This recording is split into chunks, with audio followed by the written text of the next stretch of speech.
这次算是见世面了。金秋10月的九寨沟每天都在上演4万人次的满员景象，到底是有什么样的吸引力呢？这个号称全国最强调度能力的景区，网上说排队等待时间最多不超过5分钟，真的是这样子吗？大家好，我是江西老张。前段时间我终于去了趟九寨沟，网上都说秋天的九寨沟美到封神，我没去过，自然也心动了。正好我姐听说我要去，也喊着要一起，于是这次我们是团队出动了。刚好今年国庆九寨沟通高速了，目前还处于免费阶段，没理由不去看看。开着我的那辆老朋友 B 哥40，这次我还特意换了一个更帅气的前杠，不知道眼前的你们有没有发现？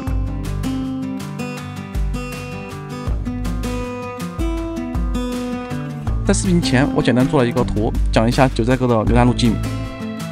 九寨沟景区采用观光车加占道的复合游览体系，以高效的公交车势与灵活的 VIP 专线车相结合，构建起一个清晰的 Y 字形交通骨架。整个系统以洛子朗中心站为枢纽，主干线树正沟，左侧则是香瓦沟长海路线，右侧则是日泽沟原始森林路线。左右两线采用自上而下游览，游客可在洛子朗中心站换线游览。我们是直接开车到景区的沟口，原本以为是最早的一波。6点10几，我停车场已经满了，可你们能相信6点多的景区停车场就没有停车位了吗？所以我们得赶紧走啊，赶紧走！真的，我去，忘带身份证了。这里提醒啊各位，线上购票必须要凭身份证入景区的，别忘了啊，不然就得像我一样起个大早，最后排到队伍最后面。而同样给力的九寨沟最强调度能力，我算是体会到了。我也是见过世面的人了，你没见过这么夸张啊，真的很夸张啊，简直了！上车要多久时间？从28，还好，其实还好。32个检票闸机，4万多的游客到我这里用时32分钟上车。虽没有网上所说的15分钟这么短，但是这也是全国景区中最强调度能力了吧？是啊，这里是真的挤啊，感觉背后有一股未知的力量推着我走。不要挤啊，我们注意安全啊！来车很多啊，大家不要着急。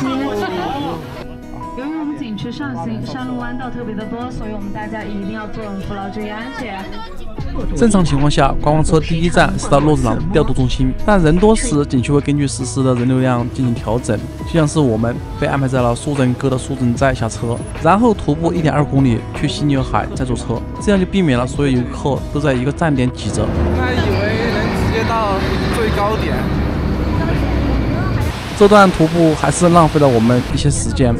洛子朗中心站其实是整个景区的服务中心，到这里也可以自行选择下车走左侧还是右侧。我建议你直接选右边的原始森林方向，我们这辆车被随机安排到了左边的长海方向。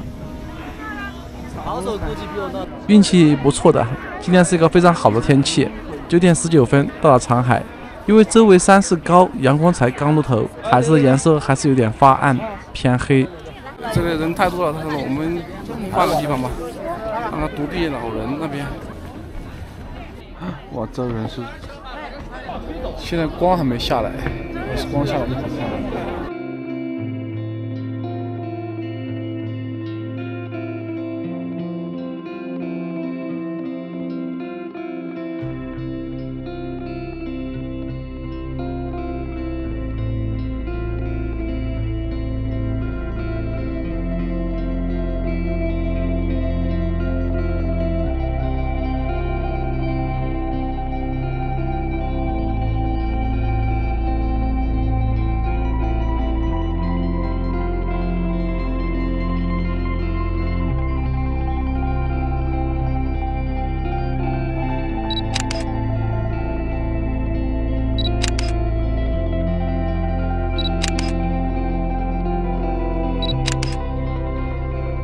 我们原本计划看完长海就赶去五彩池的，可姐夫出现了高反症状，我们整个行程也就放慢了节奏。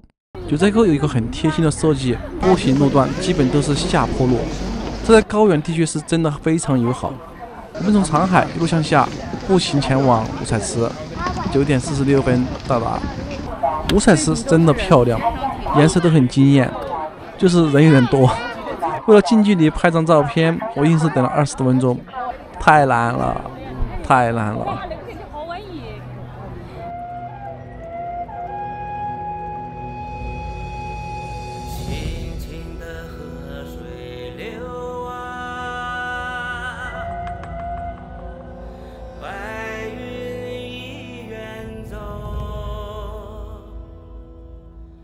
晴朗的天空照大地，我看太阳升起。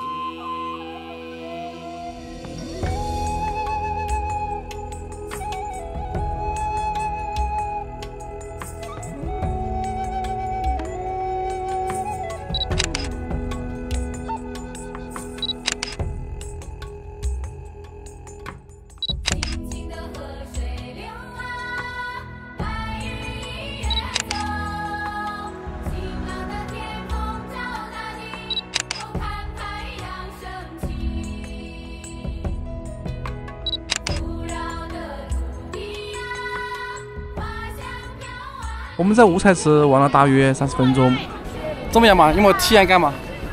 体验感不怎么行。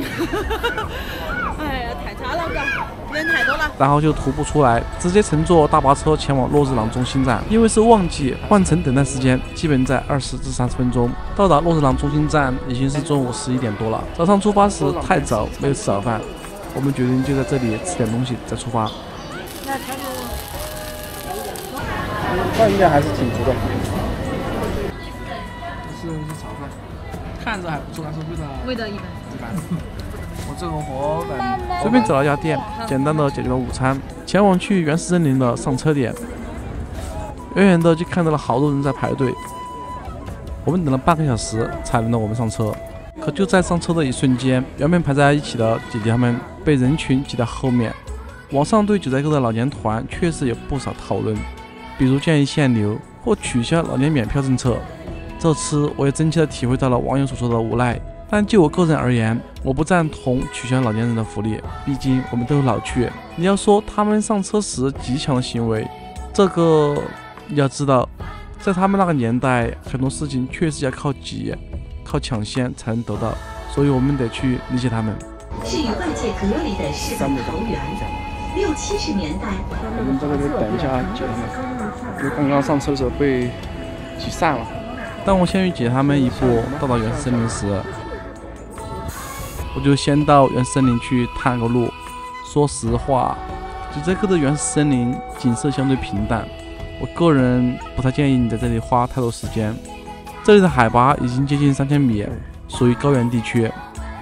这个刚刚还好好的天气就这样子了，突然下起了冰碴子。你再往里面走一点。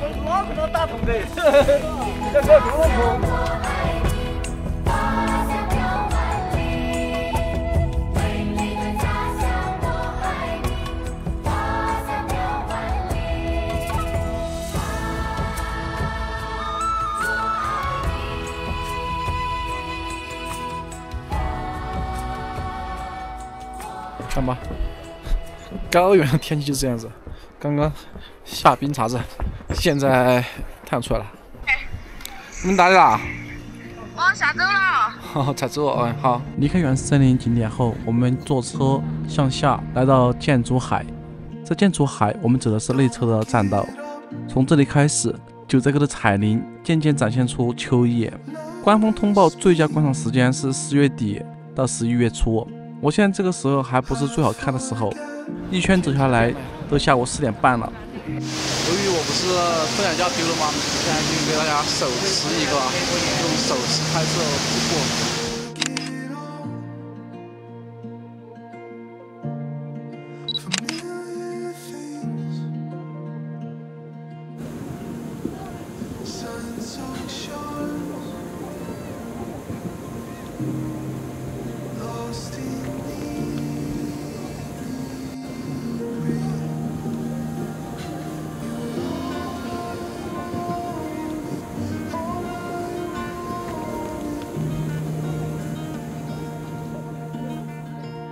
现在人还是超时间真的有点来不及了。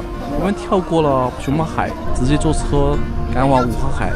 五花海应该算是九寨沟所有海之中最出彩的一个了吧，也是官方最强推的一个景点。摄影要有光啊。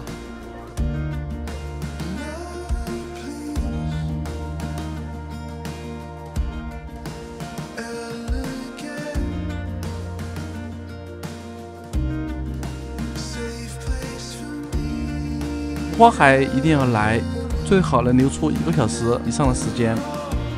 沿城步栈道完整的绕湖一圈，一路上共有9个观景台，每一个都很漂亮。如果你是女生或者你要给女朋友拍照，这个地方得把时间留够。摄影就是这种刁钻，这个机会还是挺好看的。这里提醒一下，景区是不能飞无人机的。无人机。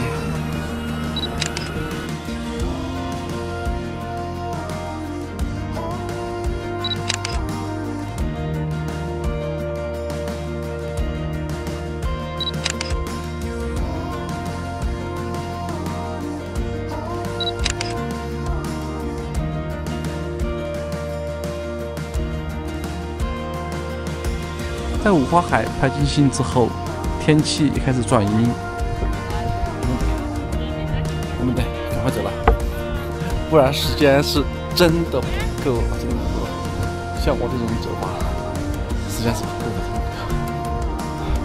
是的，要是时间充裕，从五花海步行到珍珠滩2段路的风景也是很不错的。九寨沟之行不是在坐车，就是在坐车的路上，很郁闷。走珍珠滩有个小建议，一定要从瀑布上方横穿过去。不过因为水量大，栈道非常湿滑，我就亲眼看到2个人滑倒了。珍珠滩是86版《西游记》的取景地，走到瀑布下方就能看到那个经典场景画面。看舅舅，这瀑布也太震撼了。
抱着侥幸的心理回去找一下我的三脚架，哎，谢谢。没想到它居然还在。这一刻没机会看到苏振哥的失落感，瞬间就烟消云散了。九寨沟整个行程到这里就结束了。说实在的，九寨沟的景是好看的，但是此刻人太多了，摆渡车总给我一种被推落着的感觉，就会有一种就是来打卡的心理。相比来说，我更喜欢人少的地方，哪怕是景色没那么美，但我可以细细的欣赏。因为我们是自驾，所以我还想带他们看看秋天的草原，再去松潘古城感受下高反。哦，不对，品尝一下酥油茶，是个1元1串的牦牛肉。辣不辣？阿巴这的旅行主要是围绕着大九寨沟环线展开，一路串联起红原草原、若尔盖草原。黄龙我之前去过，这次就没有再去安排。秋天的草原虽然草色泛黄，却自有一种苍茫辽阔的意境，非常值得亲自来体验。咱们那边阿坝那边才是夏天好看一点。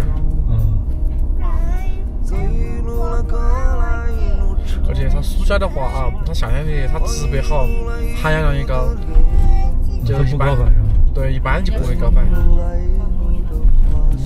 所以为啥子要喊你在那儿趴在地上呢？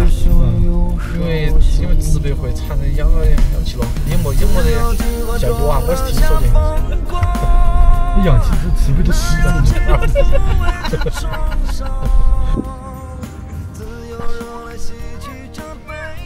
我们现在导航还开着的。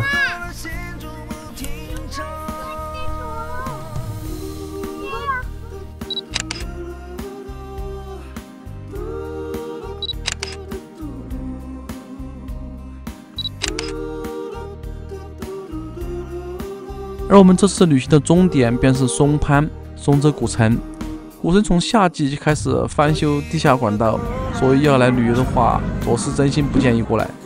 到处都是破破烂烂。我主要是来见一个朋友。没有带我姐姐。